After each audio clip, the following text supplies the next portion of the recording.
Hello, my friend, and welcome to Wisdom Trek. I am Guthrie Chamberlain, your guide to wisdom and creating a living legacy. Thank you for joining us for our 5-day-per-week Wisdom and Legacy Building podcast. This is day 636 of our trek, and it is Wisdom Wednesday.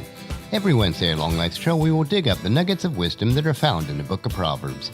Today, we will explore Proverbs 15 from the Voice translation, which will give us a fresh perspective on this book of timeless wisdom. We are broadcasting from our studios at the Big House in Marietta, Ohio. It is another busy week of work, and we are investing additional time with our grandson, Kiprono. He continually absorbs everything he hears, sees, and experiences. It would do well for us as adults to foster this passion and learning in each of us. Our granddaughter Hazel has been feeling fairly well this past couple of weeks, but her blood count remains on a bit of the low side, so it is a holding period for us and a planning time for the oncology team before they determine her next extensive regimen of treatments. For those of us who like to take action and solve problems, these periods of waiting are extra difficult. We know that God is in control of Hazel's situation, so we must be patient and wait. During these days when our wisdom falters, all we can do is call upon the Eternal One and allow Him to work His will and His way, knowing that His wisdom prevails. This is the topic that we'll explore in chapter 15 of Proverbs, and our focus will be on God's wisdom, your wisdom. This chapter is marked with the frequent use of God's personal covenant name, Yahweh, and it is translated Lord in most English translations and the Eternal in the Voice translation. It is repeated 9 times in this chapter, which is almost as many as the preceding 5 chapters altogether. There's something significant about that. In chapters 10 through 14, we hear a lot about morality and good behavior, but now it is all being connected to our personal relationship with the God of the Bible. The book of Proverbs isn't simply about being a decent person, but a person who is being changed by their relationship with Yahweh. The major themes of this chapter include the power of a well-chosen response in verses 1 through 4, the critical need for instructions in verses 5 through 12, the blessings of a cheerful disposition in verses 13 through 18, the secret of a successful path in verses 19 through 24, and the favor that comes from a humble heart, verses 25 through 33. While these are great principles, they are meaningless and empty if a relationship with God is not the motivation behind them. As I read through the various themes, pay attention on how the author weaves the devotion to Yahweh, the Eternal, into the principles of life. What do these Proverbs reveal about the Eternal's character? What strikes you most personally? So listen intently as I read Proverbs chapter 15. A tender answer turns away rage, but a prickly reply spikes anger. The words of the wise extend knowledge, but foolish people utter nonsense. The Eternal can see all things. His gaze is fixed both on the evil and the good.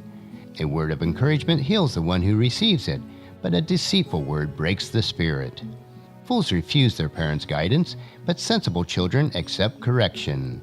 Great treasure may be found where the right living make their home, but trouble awaits the wicked at every turn.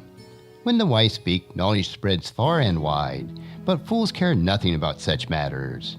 When the wicked offer sacrifices, they disgust the Eternal, but the prayers of those who do right are a pleasure to Him. The lifestyle of the wicked is repulsive to Him, while those who do right delight Him. Harsh punishment is waiting for those who reject the path of life, and those who hate correction will die. The grave and destruction are fully exposed before the Eternal. How much more does He know the thoughts of Adam's children? Those who mock others don't like being corrected, so they keep their distance from the wise. A warm, smiling face reveals the joy-filled heart, but heartache crushes the spirit and darkens the appearance. Those who have understanding hearts hunger after knowledge, but those with no understanding feast on foolishness.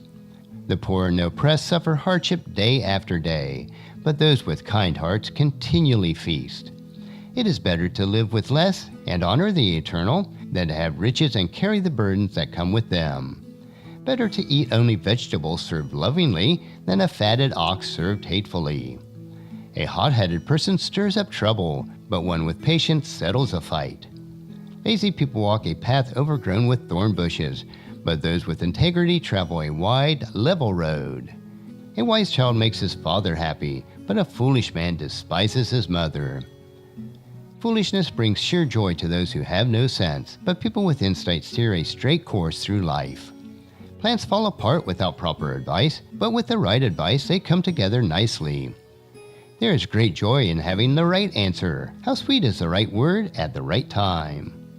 For the wise, the road of life climbs up steep grades in order to avoid the slide down to the grave. The Eternal splinters the house of the haughty, but he secures the property of widows. The thoughts of wrongdoers repulse the Eternal, but kind words are pure pleasure for him. Those who take illegal gains injure their families, but those who refuse a bribe will live in peace. The right living think before they speak, but wrongdoers simply spew evil. The Eternal stays far from wrongdoers, but he listens to the prayer of the right living. Bright eyes and cheerful expression bring joy to the heart, and good news revives the spirit and renews health. Those who learn from the lessons of life will join the others who are wise. Those who disregard discipline sabotage themselves, but those who are open to correction gain understanding.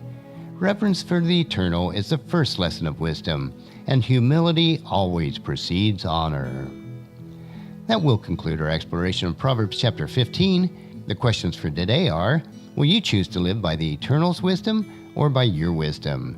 The Eternal's wisdom can become your wisdom if you allow all his precepts to become the very fabric of your life.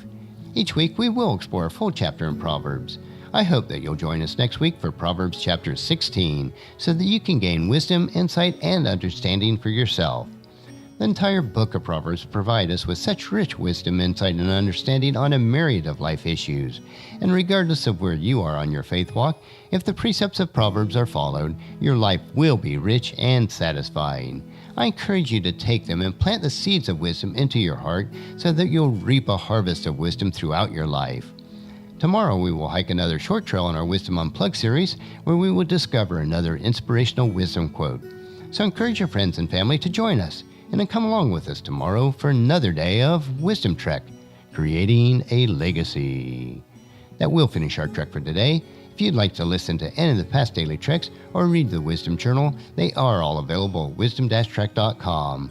You can also subscribe to iTunes or Google Play so that each day's trek will be downloaded to you automatically.